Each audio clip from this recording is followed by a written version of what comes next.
السلام علیکم دوستو، کیسے؟ امید کرتا ہوں کہ آپ سب خیر خیریت سے ہوں گے۔ دوستو، پاکستان کرکٹ ٹیم کے فاسٹ بولر حارث رؤف، دوسری جانب بیک ہیٹر آصف علی کے حوالے سے بہت زیادہ خبریں چل رہی ہیں انڈین میڈیا پر۔ اس حوالے سے آئیے اس ویڈیو کے اندر آپ دوستوں کو تمام تر رپورٹ بتانے والا ہوں کہ حارث رؤف اور اس کے حوالے سے اس وقت کیا خبریں چل رہی ہیں۔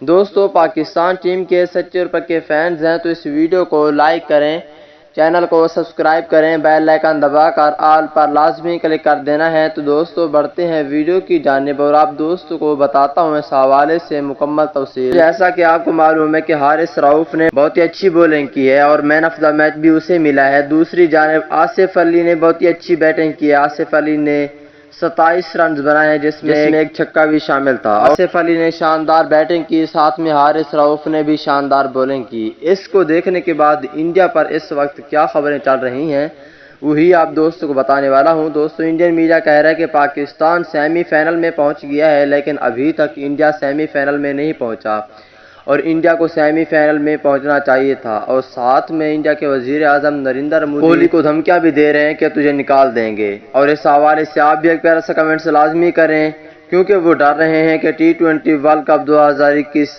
چیمپئن پاکستان کرکٹ ٹیم ہی بنے گی اگر ایسے پاکستان کرکٹ ٹیم چلتی رہی تو۔